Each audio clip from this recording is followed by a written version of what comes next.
What's up, everybody? Welcome back to the OC Hive Mind Round 5 live commentary with myself, Sparky, and today I got with me Victor. How you doing, Victor? I'm alive. That's what counts. Okay, let's get into the games.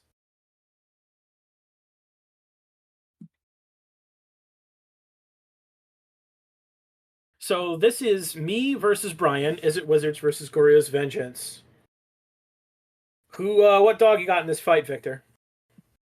So I'm not really familiar with the Izzet Wizards deck. I know we've enjoyed a couple of games with Esper Goryos together, so I've been on the opposing side of it.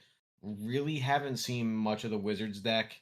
To me, outside looking in, it's Murktide players with a little bit of copium in their lives, just trying to, keep the deck alive. And I'm not saying it might not be good, but just not as familiar with it. So, I don't know who's the dog yet. I'm just rooting for some good games.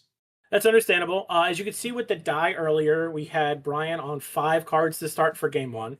So I was able to surveil a Priest of the Fell Rites, which I think is one of the cruxes to this matchup, especially when your opponent has counterspells. Being able to unearth the creature and then just reanimate for 3 life your big dude back. And here is a Tainted Indulgence on Brian's end step. And what are we going to do? We're going to put a fatty in the yard. Hey, just like we drew it up the whole Yeah, time. exactly.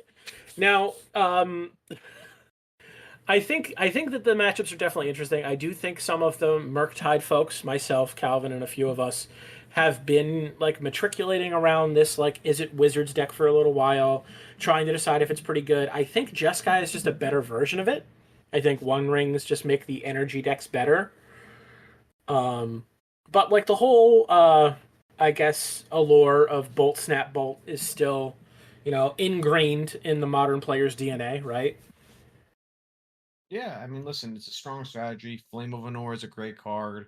Obviously, the new namesake one drop wizard of Tamio, Inquisitive Student, excellent card. I feel, I think it's a very strong card, and I think this shell can certainly allow it to get some of its best looks. Now, one thing I did want to cover over really quick, just for the people at home, the reason that Sparky was talking about Priest of Fell Rites being so important in these counterspell heavy matchups is the unearth ability of the priest is just that, it's an ability, so it cannot be countered by normal counterspells. Consigned to Memory, which is a new card from Mage 3, doesn't hit it, which is huge.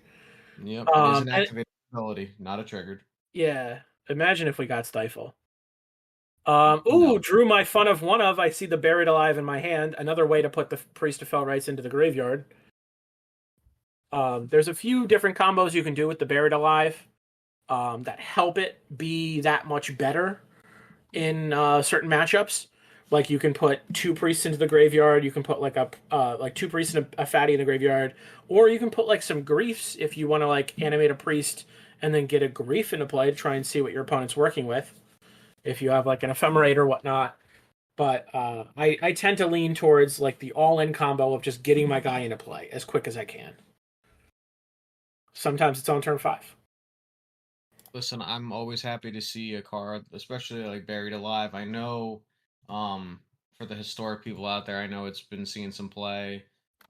Back in the day, EDH, you had it was Micaeus, Triskelion, and Bloodghast, and you'd reanimate the Bloodghast to then cast Victimize to bring those back for the win. So Ooh, it's a card. baby, that sounds It's a card. dirty. It was a filthy combo that definitely got you some looks, but that's Ironically, old. you could do that in modern with MH3 now. We have Victimized and Buried Alive, and all those cards are legal. I couldn't stress to the people at home to please not do that and to save your money and buy like anything else. Yes. But if you want to live your life, looks like you decided to try to go for the old while you have one less mana, show me that you have it. Yes. So I think if Brian has the Force of Negation, I take 2 cards out of his hand. He was already down to 5 cards to start off with. If I can keep material out of his hand and make it so he's not like stacked with counterspells, I think that's fine. I'll take the gamble, especially when I know I can untap, play a land, and then just unearth, right? Because this was my turn 4. I played a tap land, I did some stuff. So I think it was fine at that point. And then I'm not really that worried because I'd have an ephemerate. I like the play as well, just because Brian Mulling to 5, he can only have so many cards. Sure, he's missing land drops, but eventually he's going to kind of hit this choke point of, not only is he not hitting land drops, which interesting that he actually surveilled one to the graveyard. Um, I think at this point he was just looking for more counter magic. Like I think he's just trying to get rid of all the stuff. He's got a Sink into Stupor. It looks like a counter spell, maybe a Murktide and a Flame of Anor in his hand. So I think he's just trying to keep the shields up for as long as possible. Um, I played a tap land. I could have unearthed there, but I don't have the protection. If I unearth there, I can't ephemerate to save it from 2 burn spells, right? So you're also just not under a lot of pressure, so there that's the isn't big like this thing. imperative, Without the pressure, like you said, it's not under. I'm not under the gun to do absolutely anything. Luckily, I didn't have to fetch a lot at the beginning, so my life total's high enough, even losing the 3 for the priest.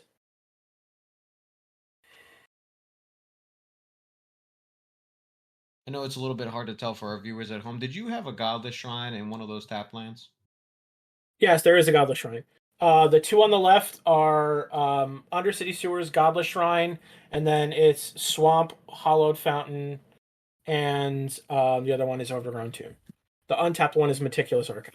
It's the full arts. The only full art I don't have are Watery Grave and Overgrown Tomb at the moment, but I'm working on fixing that. I mean, listen, not everyone can have a mana base that looks as nice as mine, but I appreciate the This effort. is Now, very true. the reason I had asked is because, do you think it was a slight misplay to not leave the Godless Shrine open? Now, actually, for this particular reason, now we're gonna see that, if I remember this match correctly, that the Thoughtseize gets used anyway. But do you think is there a reason to leave the blue white up instead of the black white? So I don't think there's a difference between the two. I think it's just leave a white source open, right? I do think that the black one would be more relevant based off of the cards that are in my hand because I knew with the amount of cards I was picking up that I wanted to pick up a card that was going to be food for grief and then the grief, right? And then he answers with counterspell, so I don't see his hand. I think it's smart. Yeah, I mean, in that particular regard, he gets to choose which card he discards, quote unquote, and you still had to pitch a Thoughtseize to the effect anyway. The So huge thing is that I could have ephemerated, and I think that's why he counterspelled because I like boldface reanimate the Atraxa into play, and I don't have to flicker it because it doesn't have any like Goryo's triggers. If I just ephemerate that grief, he's just out of the game. Like I just have 10 damage coming out of 2 turns in a row. So I think the counterspell's right. Um, and now I'm actually, if you can see my hand, players at home, I'm bluffing this Force of Negation. I do not have a blue card. So I'm running my best Leonardo DiCaprio. I dare you to do something. I have seen you pull off, quite the bluff The the once the in a Oscar while. winning the So Oscar winning performance of Hollywooding. yep.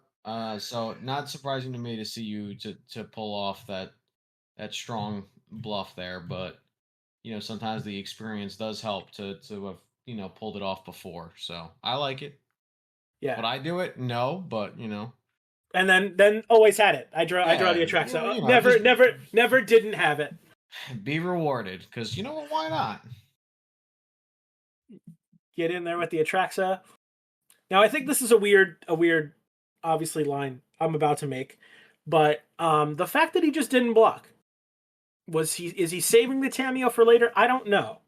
I don't think we talked enough about this in the post game. I do think this plays right.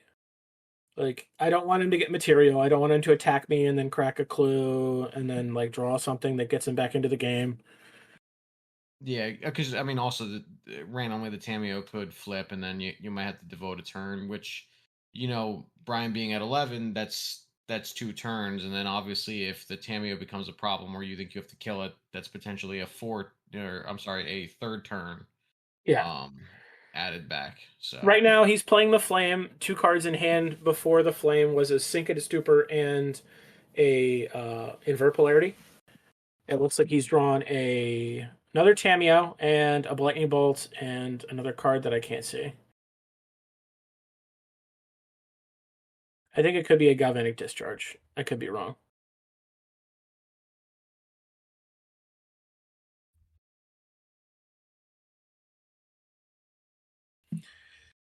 The streamlined version of this list, for anybody who's interested, I looked at a deck guide from Andrano Moscato, who posted it on Twitter. Basically streamlining the deck and then having the conversion board with the frogs against certain matchups. I thought it looked a little interesting, so I tested it out at the FNM. As you can see, I'm in round 5. We don't have the records up, but I was 4-0 at this point. Really liking like the gamble paid off then. I mean, at least it brought you to 4-0, and yes, I think just looking at it right now, especially with those priests, I do like the priests more and more. The more I'm analyzing. I think game 1 being straightforward combo is better than like trying to add the frogs in and try and be cute. And then like when your opponent's gonna bring in hate, it's like, okay, cool, I have this other plan where I can play Grief, Solitudes, and Frogs and like flicker them and then just like be like a weird mid-range deck.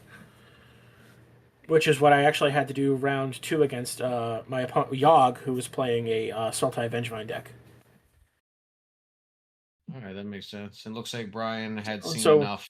Yeah, Brian packs it in. I mean, yeah, there's not a lot, that you can do. Yeah, exactly. This is our sideboard time, and I will give you the knowledge of clairvoyance. We have the sideboards up on the screen. Thank you to our editor Calvin. Mwah, chef's kiss. You're the man. Yeah, glad you can finally do something right. I mean, anyway, yeah, this is really resourceful here. I love this. Amazing. So let me take a stab at it here. I assume that you're no, I don't. Well, maybe Purge. I don't know. See, I'm thinking about it if I was playing Jeskai control, so I don't know. The Force of Negation certainly coming. Okay, I was right. So, all right. Well, now that you're just too fast for me, fast hands over there. It looks like you bring in all the frogs, all the Force of Negations. What about the Teferi? Did you bring the Teferi in? So yeah, there were 6 cards that came in. It was 2 Forces, 1 Teferi, and 3 Psychic Frog. The idea is if I can get the Teferi down, none of their counter magic matters. And if I can get the Psychic Frog down, like hopefully Brian has cut some amount of his discharges and removal spells that like the frog will just be able to get in there a couple times and get me a little bit of card advantage. Now, for the cards that came out, do you want to take a guess at those? Cards that came out. All right, I have your list in front of me here, so maybe I could take a look here. Cards that came out. I don't think you're taking out the Solitudes. I feel like those are still a decent card to have just because of the over-the-head beaters. Maybe the... See, I'm terrible with these decks, man. I'm not sure. It's hard. So I'm going to let you know that you were dead wrong. I do take out 3 Solitude. I take out 2 Faithful Mending and 1 Prismatic Ending.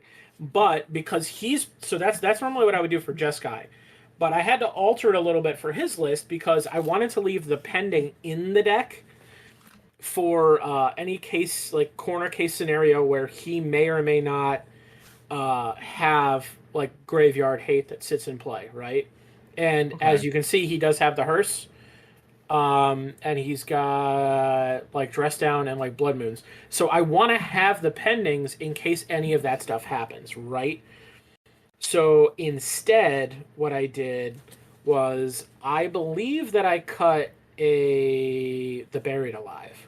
I think I took the Buried Alive out of the deck to not be a full graveyard deck at that point.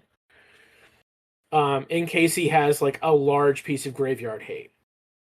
I mean that makes sense, especially when you're bringing in that Psychic Frog plan. You're obviously trying to attack on 2 different axes. Did you leave the Waterlog Teachings in the deck? Did you ever cut that at all, or does that stay in there? The unfortunate part is the Waterlog Teachings has to stay in the deck because it's my 20th land. Oh, okay. So I can't really move that in and out of the deck because it does act as a blue-black split land that I may need to like play on the first turn or whatnot. I think I played it at least once or twice over the entire FNM that we had. But we did a little bit of sideboarding from our side. For Brian's side, I can tell you from the Murktide strategy, I want to bring in the Blood Moon. I want to bring in the Dress Down, the Magus of the Moons, the Surgical, and at least the Hearse, right? So that's about, I want to say it's 6 cards, if not 7, if we're going to bring in like Tishana's. See, I was Blood gonna Moon, ask 2 you Dress because I Down, mean Magus. I like the Tidebinder. I just think that no rotting your fatties away Yeah, doesn't seem like a bad idea. you're at least Um, denying me a couple cards just by doing it. So I think it's pretty smart. So for outs for his deck, if I'm looking at it, the cards that I would want to take out is I would want to take out the invert polarities. I don't think they do enough. They are a counterspell, right? But I don't think it hits enough of the stuff. And then I also think that there's some amount to like if he cuts the subtlety and runs the stern scolding over it, I think that might be a better play so he doesn't go down on cards against me. Like he's not down on material again. And then I honestly think that there's not a lot, like maybe you cut the 3 bolts. But me and him talk after our 3 games about what I would do a little bit differently. I think Force of Negation is good in the matchup. I think obviously he needs Sink into Stupor to keep his lands up. Um, but I think we came to the conclusion that like cutting some of the energy package and leaving the lightning bolts is probably smart if he's going to be aggressive. and now obviously you talked to Brian there, so you would know more. Did he keep the subtleties in? Because I'm not usually too keen on keeping subtlety in a matchup where my opponent's using 2 mana instants to put things into play. But you have to understand that not only am I using 2 mana instants, I also have griefs. So like I think that argument goes a little bit back and forth. So I believe he brought Yeah, the subtleties in this matchup, but I personally don't like as playing the tempo deck being down on cards against my opponent, just trying to deal with some of their cards. And like as me and you have played a few times, I've taken a subtlety grief and putting it back on the top of my deck so many times. Like oh sure, you put 2 cards down, cool. I'll pick this back up next turn and try and do it again. I don't yeah. mind doing that. Like just wearing people down and then eventually trying to beat them with the combo. No, that makes sense. Definitely. I mean, listen, this is fun for me because, like I said, I've never been a pilot of either deck. So So looking at my opening hand, I have 2 frogs, and then I have a couple other cards. Brian leads off with Preordain, which is pretty strong.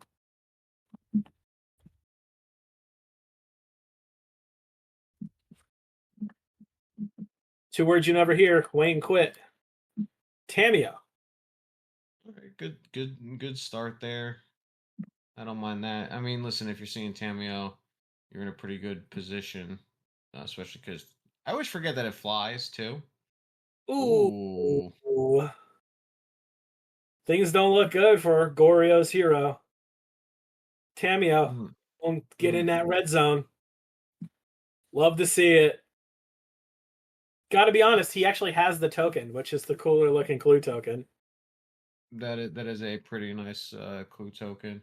I'm actually well. I mean, again, I don't know how the deck plays, but I am surprised because it looks like Brian could have snapped off flipping the Tamio. I mean, you have the prismatic ending, so maybe it pays off that he didn't flip it and kept his mana. That's Oh, all fair. right. I mean, I mean, even if you'll it see. flipped, You'll you were see gonna in a second prismatic. what he does with his mana. So for anybody who missed it, I drew the 3rd frog.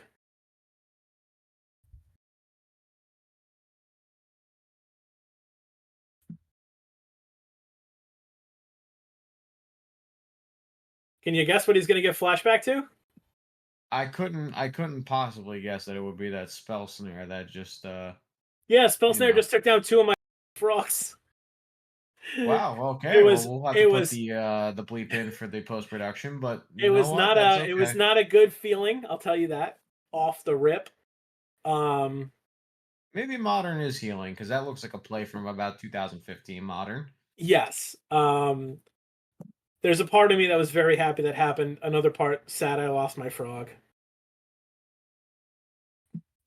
And then we have, yeah, And the blue ambush viper strikes again. yes, it does. I believe he misses a land drop and then plays another Tameo here. With, ooh, that's the second card we've drawn.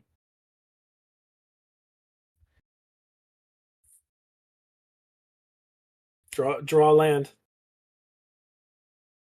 That looks like a subtlety. I think he has double flame subtlety. Okay, that makes To sense. to Because which to which I am super sad right now because I oh just boy, is he gonna snap off this subtlety here? I mean, I guess it's a tough choice, right? Because oh, okay, so he lets the Now you have Force Goryos, and what's your third card? Is it the Atraxa? I believe it's a tainted indulgence. Oh, not nearly as helpful as I thought. No, Still a good card. definitely not nearly as helpful. You know what it does do? Pitches to this force. Interesting. I mean, actually, okay, that does make sense though. There's gonna be too much value. Um, Well, not it was 100%. Yep, homeboy had everything. Ugh.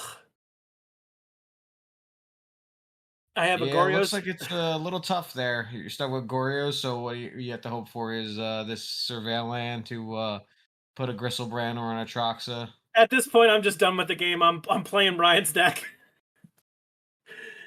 Uh, Yeah, I could see why you'd want to maybe cash this one in early to save time. I mean, listen. To my knowledge, Brian has maybe one card there in hand, two clues. So the door hasn't closed for you yet. You do have some outs that are available. yeah. The out is flipping over a fatty. This is me explaining to him that I'm about to get lucky because I had a called shot earlier today when I was playing CJ. It's just so kind of you to let people know exactly how it's all going to play out. Well, considering you didn't immediately, okay, you draw the grief. Hit his subtlety. Okay. Still not thrilled with your position, but I mean it's better No, than nothing at all. I'm not sure if he draws another flame here to like close the door on me, but oh yeah, he does. You love to see it. Tameo flips. I'm over here helping him do all this stuff. Yeah, I would have already reached over the table.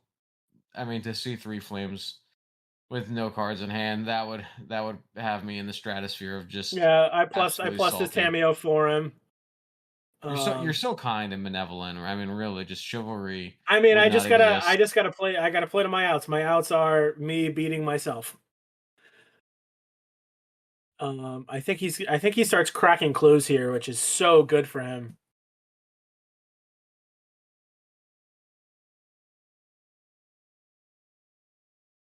So this is where I tank and try and do some math. There's 5 fatties in the deck. It should be the 4 Atraxa and the 1 Gristlebrand. This Obviously, is Gristle. on your end step, correct? Are you Yes, doing it? Okay, so you're just going for the. I'm going for the windmill slam it, put it into play, and then hopefully I draw an ephemerate out of the 10 cards if it's an Atraxa. I mean, if there's going to be ever a point in time where you're trying to. This is like a shields down moment.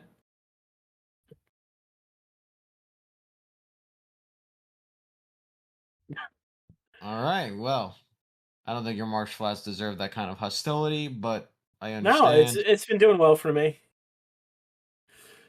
Certainly did not deserve that. Oh, interesting. It goes for the surveil. I guess card quality still matters a little bit here. I mean, I'm not sure what's in his hand at the moment. well, if you think about it, right, it's still a 6 turn clock with the Snapcaster, so you kind of have to find stuff that's gonna protect because he has a board. Don't get me wrong, but it's not like he's dead or you're dead in 2 turns. So he's got to kind of figure out a way to speed that up a little bit. I'm technically dead in 3 turns because he pluses the Tameo to 6, then he pluses to 8, and then he draws half his deck. So Good point. Forgot that card just goes to ult that quickly. So that is that's on me there. So yeah, yeah. it's super strong. I've done it against somebody once or twice. He's got a subtlety in hand. It's an ephemerate.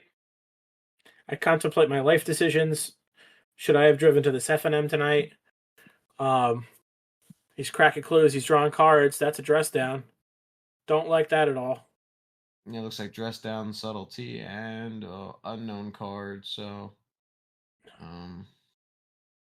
It's a Snapcaster. oh, and a Snapcaster. Okay, yeah. Yeah.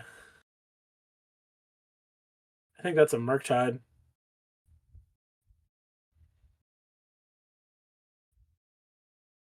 I think he just slams this Murktide and calls it a day.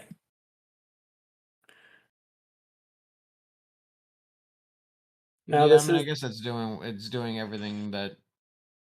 Yeah, it's just shutting the game down as quick as possible. Probably leaves at least 1 flame in the yard. Yeah.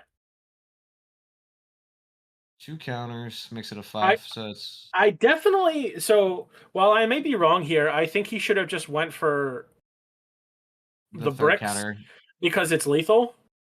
Yeah, I draw a tainted indulgence. God lets me spin the wheel once. I ask him to show me a counter. He says nope.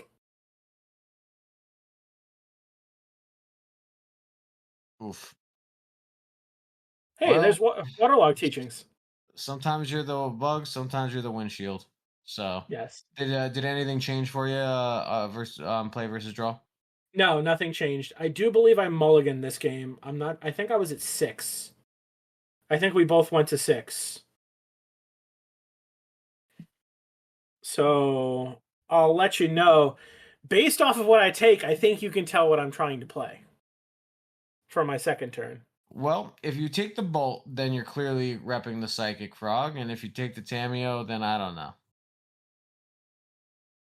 I don't think you're taking the Tameo, so I'm feeling that the bolt goes away. Oh, look at that. I got one right, everybody. My boy knows me, my boy! So we go to 15 Thought Season, and he's down to play face up like a true gentleman. That is very nice of him. I would have made you. He's right. I don't have the Exile. I have the Psychic Frog. I think I told him I was finding Watery Grave or Island or something. Because at that point, I didn't want to go down too far. I'm at 14 already. I don't want to help him out. So, 1, 2, 3. Yeah. Interesting that he didn't. Oh, because you already have the 3. No, you have all the 3 cards. Yes. I wanted him to attack there because I would have just been like, okay. So, draw the card. Interesting, no block. All right, going for the priest into the yard. We find our 3rd land, which is huge. Or I think that's my 2nd land. I think there's another land already there. Yeah. It's 2 griefs and a land in my hand. Now I know you like the priest being in the yard because of the unearth, but you didn't feel inclined to just you couldn't. Well, with the black source. I had a fetch line to find a black source. But I don't think I wanted to jam it. Although my mind process here is I'm already so low on cards. I need to ride this frog to victory. I need to get to a point where all he can do is flame it. And then if he's got to waste 2 spells on it, I'm kind of okay. Okay, I could get behind that. Also, with the way that I played my lands, I'm able to cast Grief next turn. I'm not sure if he plays a land here, I don't think I should play the Grief. Because the invert is face up. Yeah, that would probably be unwise, even, unfortunately for me at the last FNM here.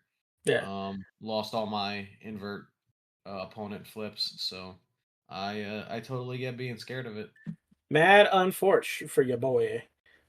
If he's not going to block with the Tameo, I think the attack is smart. So he's going to snap. Very smart. So this is an interesting line.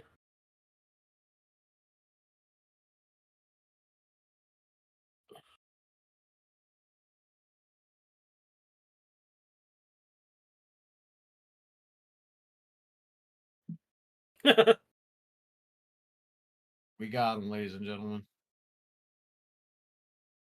Interesting that he snaps it off now. I guess I mean, he's got to cast it, make you or he could cast it. discard. He could cast it at my face. They're both okay. I believe I have a grief, a frog, and an ephemerate and a land. So I think I think this is wrong. I think what I should have done is fetched and found a land. But I guess Because what was the card that you pitched? I pitched a frog. You pitched a frog. I mean, if you But well, here's I the did thing, get to you're only I did gonna get to grief scam him, which was nice. So yeah, and also you're already on the one frog train anyway, right? Like I mean, you can only devote so many resources to the frogs in general. yeah, I just have to dodge like a flame of an ore off of his next two draw steps, and I'm kind of good.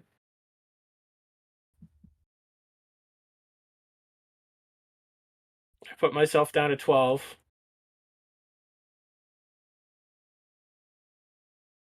I mean, it makes sense, right? Because if Brian wants to flip the Tameo, he has to spend the 4 mana. I mean, he could have a card in his hand, but that means he still has to spend the card to potentially draw. Yeah. I mean, if it's a flame, it's great. Flame is the best card to see here. Mm-hmm. Yeah. So see, I mean, now it's like The unfortunate part is he already played his land here, so we can't. So if he drew flame here, I'm still golden because I can yeah. get to a point where I can get my frog bigger than the flame. But he does have an interesting card that he can play here, and I think he does want to play here.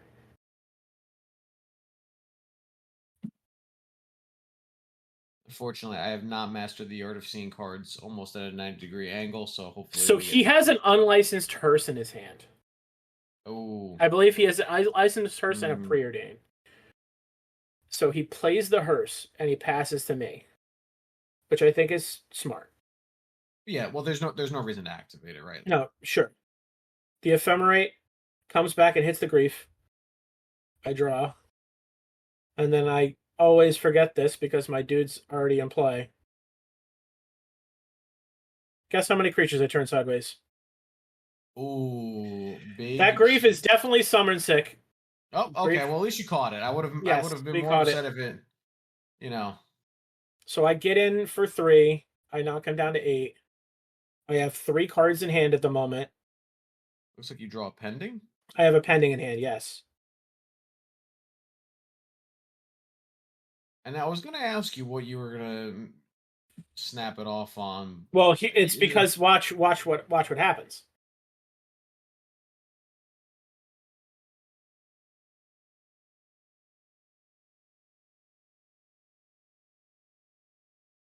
Yeah, no counters on your thing.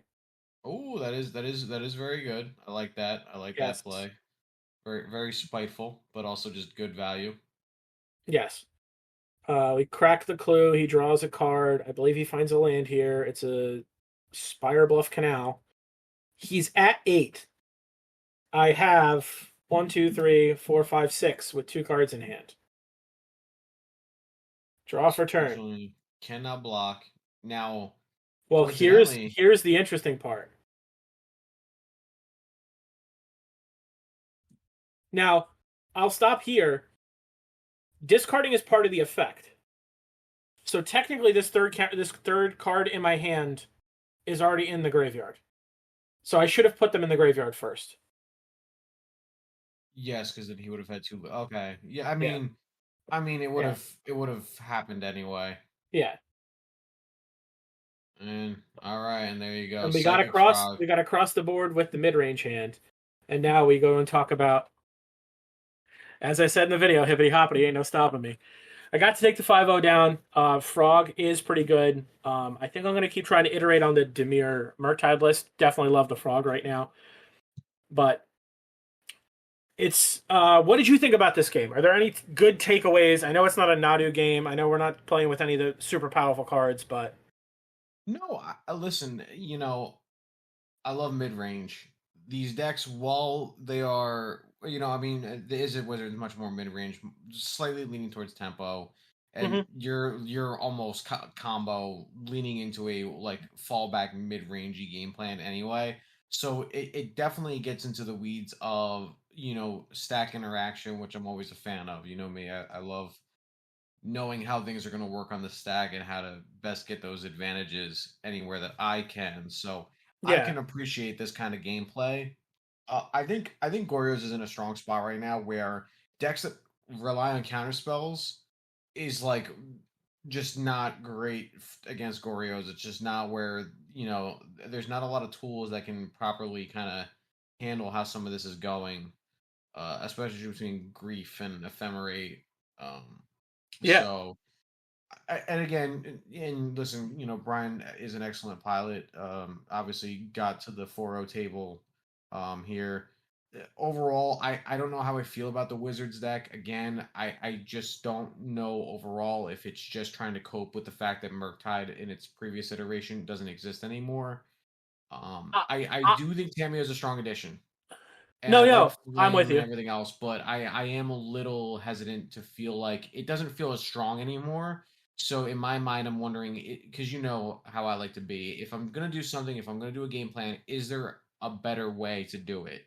And I'm not Sure. sure if Wizards is the right one. Like maybe the idea is to just truly be playing Jeskai, and I'm sure people are sick of it. And sometimes you can't always have cards available to you, but for Yeah, me, it's like in my rings mind, are okay, should expensive I right just now. be rings are expensive, unfortunately, and I mean, you know me, I'm very open about. I wish every card didn't cost anything because I'd rather the thrill of The just the thrill of best, good plays and good matches. Yeah, absolutely. So I just don't know if I'm just supposed to be playing Jeskai control at that point if I'm thinking about Wizards.